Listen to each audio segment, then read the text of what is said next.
পরিচ্ছন্নতা করিনি, বারবার অভিযোগ করা সত্ত্বেও ওরা আমাদের অভিযোগে কোনো কর্ণপাত করেনি। তাই আমরা মিডিয়া বা সাংবাদিক মারফত জানাতে চাই যে আমাদের এই রাস্তা ফিরে পুনরায় নতুন করে তৈরি হোক। আমরা চাই যে রাস্তাটা নতুন করে সমস্ত রাস্তাটা একই অবস্থা, সমস্ত রাস্তা একই অবস্থা। ওর থেকে মুড়িটা অনেক ভালো, শক্ত হয়।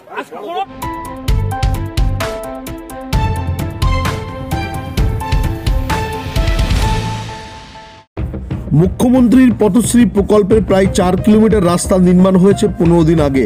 15 দিন পরে সেই রাস্তার পিচ মুড়ি মুড়কির মতো উঠে যাচ্ছে।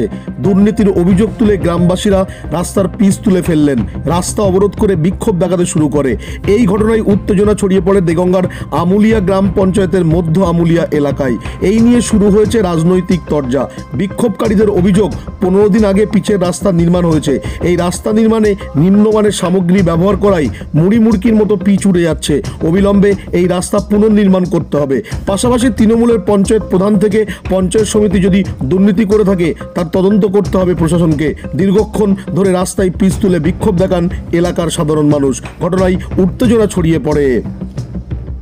1.5 কিলোমিটার রাস্তা হয়েছে, রাস্তার মধ্যে এমন পরিমাণে দুর্নীতি হয়েছে যে রাস্তা আজকে 16 দিন বয়স, তার মধ্যে হাত দিলে উঠে যাচ্ছে। তাই সবাইকে বলবো, প্রধান উপপ্রধান প্লাস পঞ্চায়েত সমিতির মেম্বারকে বলবো এই জিনিসটা নিয়ে তদন্ত করতে।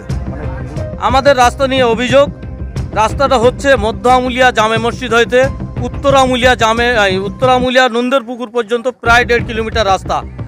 আজকে এই রাস্তাটা, যে রাস্তার উপরে আমরা দাঁড়িয়ে আছি, প্রায় 15-16 দিন হয়েছে পিচ হয়ে গেছে।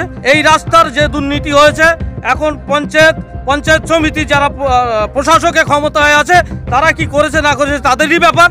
আমরা চাইছি এই রাস্তা যদি দুর্নীতি হয়ে থাকে অবশ্যই তার ফিরে পুনরায় রাস্তা সংস্কার করা হোক।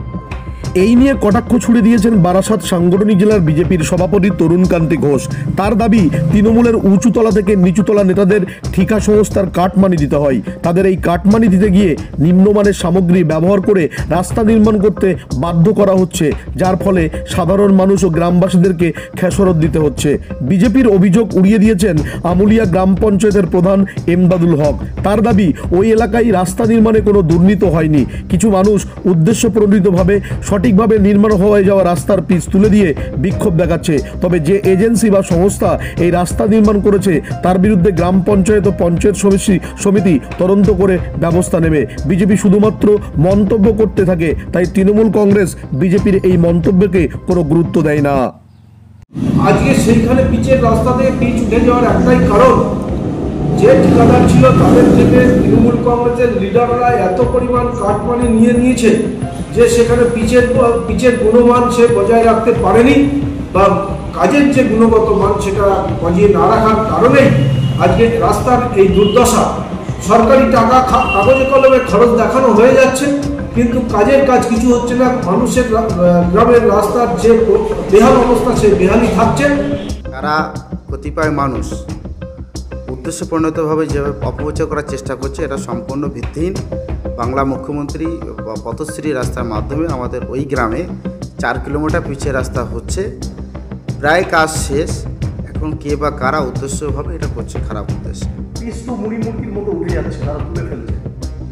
এটা প্রশাসন নিশ্চয়ই খোঁজখবর নিয়ে দেখবে, কারা কোন এজেন্সি দিয়ে মারফতে কাজ হচ্ছে খোঁজখবর নিয়ে দেখবে। বিজেপি বলছে তৃণমূলের নিচুতলা থেকে উপরতলায় কাটমানি দিতে গিয়ে ঠিকা সংস্থায় কাটমানি দিতে হয়, সেই কারণে নিম্নমানের সামগ্রী ব্যবহার।